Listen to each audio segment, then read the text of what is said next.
चीन अब पूरी तरह से पगलाया हुआ है और उनकी नौबत यह आ गई है कि वह भारत के सामने बार बार हाथ जोड़ रहा है कि भारत उनकी मिसाइल उनके हाथों में वापस सौंप दे, ताकि चीन की पोल खुलने से बच जाए और भारत चीन के डिफेंस इंडस्ट्री की धोती ना खोले। लेकिन अब आखिरकार भारत के सामने गिड़गिड़ाने की उनकी सारी कोशिश नाकाम हो चुकी है और भारत ने उनके डिफेंस इंडस्ट्री की धोती खोल ही दिया है। और यह काम किसी और ने नहीं बल्कि भारत की सरकारी स्वामित्व वाली दुनिया की सबसे बुद्धिमान मानी जाने वाली डिफेंस मैन्युफैक्चरिंग और डेवलपमेंट कंपनी DRDO ने इस काम को अंजाम दिया है। चलिए हम आपको समझाते हैं कि आखिरकार माजरा क्या है और भारत ने कैसे चीन की नींद हराम कर दिया है। लेकिन आगे बढ़ने से पहले इस वीडियो को एक लाइक करके चैनल को सब्सक्राइब जरूर कर लीजिए, क्योंकि आपके लिए भले ही 1 सेकंड का काम है लेकिन इससे हमारी बहुत बड़ी मदद होती है। दरअसल चीन की एक ऐसी कमजोर नस भारत ने कसकर पकड़ ली है कि अगर भारत उसे दबाता है तो चीन की जान तक निकल सकती है। और इसी कारण से चीन पिछले 5 महीने से भारत के सामने हाथ जोड़ता फिर रहा है कि भारत उसकी यह कमजोर नस छोड़ दे।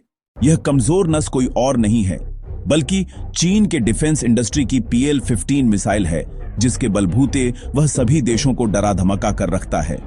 लेकिन भारत के द्वारा पाकिस्तान के ऊपर किए गए ऑपरेशन सिंदूर के बीच जब इसी मिसाइल का इस्तेमाल चीन ने पाकिस्तान के जरिए भारत पर करने की कोशिश की तो भारत की पनौती चीन के ऊपर लग गई और चीन की मिसाइल भारत में आकर फुस हो गई। उसके बाद भारत की सेनाओं ने इस मिसाइल को अपने कंट्रोल में लेकर DRDO को सौंप दिया।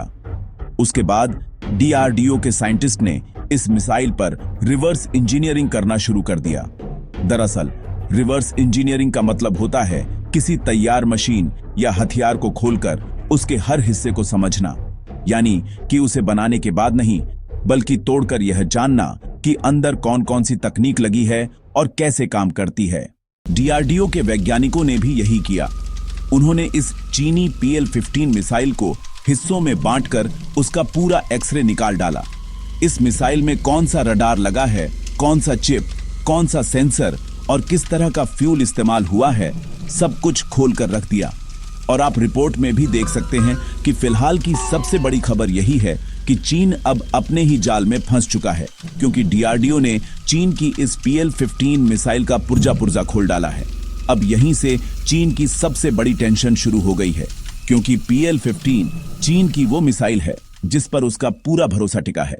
उसी मिसाइल का राज अब भारत के पास है और खबरें बता रही हैं कि भारत के वैज्ञानिक अब उसी टेक्नोलॉजी से अपनी एस्ट्रा मार्क 2 मिसाइल को और ज्यादा शक्तिशाली बना रहे हैं।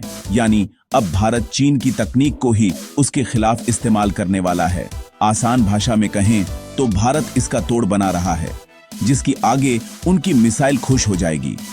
एस्ट्रा मार्क 2 मिसाइल वैसे भी भारत की खुद की बनाई हुई एयर टू एयर मिसाइल है, लेकिन अब जब इसमें PL-115 की टेक्नोलॉजी जुड़ जाएगी तो इसकी मारक क्षमता 200 किमी से ज्यादा तक जा सकती है। इसका मतलब यह है कि अब भारत के फाइटर जेट्स दुश्मन के विमानों को बहुत पहले ही हवा में गिरा सकते हैं, और यह सब होगा बिना किसी विदेशी टेक्नोलॉजी के, वह भी सिर्फ देसी दिमाग से। आपको बता दें कि चीन की PL-15 मिसाइल का मलबा जब भारत को मिला था तभी इस पर दुनिया के कई देशों की नजर टिकी हुई थी। कई देश इस मलबे के बदले भारत को झोली भर भर कर पैसा देने के लिए तैयार थे, लेकिन भारत ने इस मिसाइल को किसी भी देश को नहीं दिया। यहां तक कि फाइव आइज नेशन जिसे कहा जाता है, जिसमें फ्रांस और जापान जैसे दिग्गज देश आते हैं, यह भी इस मिसाइल की डिमांड भारत से कर रहे थे। लेकिन भारत ने उन्हें यह मिसाइल देने से साफ इनकार कर दिया था। उस समय कुछ लोगों को लग रहा था कि भारत बेवकूफ है, भारत को पैसे के बदले मिसाइल दे देना चाहिए था। लेकिन अब इसी मिसाइल में रिवर्स इंजीनियरिंग करने में DRDO को सफलता मिल रही है तो सबकी आंखें फटी की फटी रह गई हैं, क्योंकि DRDO के वैज्ञानिक अब इस मिसाइल के 3 बड़े हिस्सों पर काम कर रहे हैं।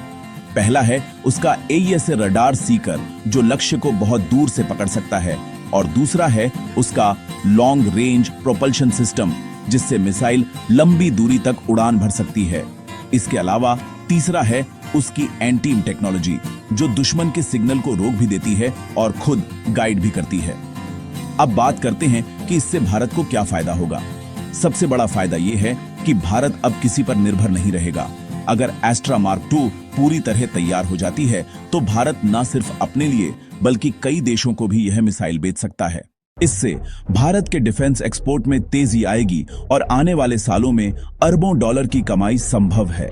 यानी कि डायरेक्टली उस मिसाइल का मलबा बेचकर भारत को जितने पैसे नहीं मिलते उससे कई गुना ज्यादा पैसे भारत उसकी रिवर्स इंजीनियरिंग के बाद खुद कमाएगा। वहीं चीन के लिए यह एक बड़ा झटका है, क्योंकि जिस मिसाइल को वह दुनिया में अपनी ताकत बताता था उसका राज अब भारत के पास है। अगर भारत ने इसे दुनिया के सामने खोल दिया तो चीन की रक्षा इंडस्ट्री की पोल खुल जाएगी। दूसरे देश जो चीन से हथियार खरीदते हैं वह 2 बार सोचेंगे कि क्या वाकई चीन की मिसाइलें उतनी भरोसेमंद हैं जितना वह दावा करता है। यही वजह है कि चीन लगातार भारत से कह रहा है कि भारत उसकी मिसाइल वापस कर दे, लेकिन भारत जानता है कि यह मौका दोबारा नहीं मिलेगा। डीआरडीओ इस पर इतना काम कर रहा है कि आने वाले वक्त में एस्ट्रा मार्क 2 ही नहीं बल्कि एस्ट्रा मार्क 3 भी तैयार की जा सके। यानी आने वाले वर्षों में भारत की हवाई ताकत पूरी तरह से आत्मनिर्भर और दुश्मनों से कई कदम आगे होगी।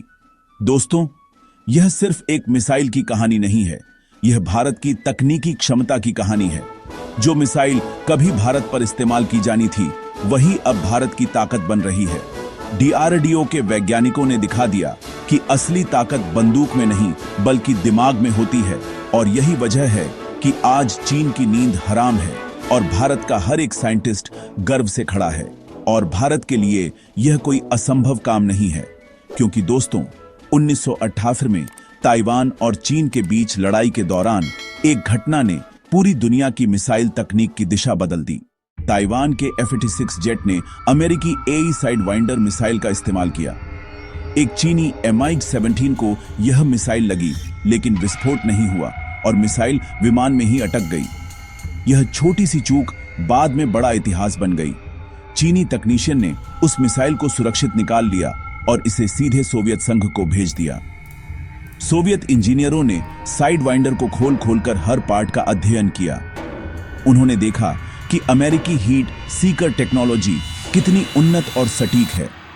यही वह मौका था जब सोवियतों ने मिसाइल रिवर्स इंजीनियरिंग में अपनी ताकत दिखाई।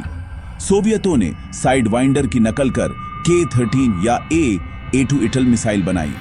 शुरुआती रूप में यह बिल्कुल साइडवाइंडर जैसी थी और बाद में इसमें कई सुधार किए गए। R3 नाम की यह मिसाइल सोवियत और सहयोगी देशों की वायु सेनाओं में व्यापक रूप से इस्तेमाल हुई। यह साबित करता है कि सिर्फ एक बरामद मिसाइल भी पूरी तकनीक को बदल सकता है, और यही खेल आज भारत कर रहा जो चीन के नाक के नीचे दम कर चुका है।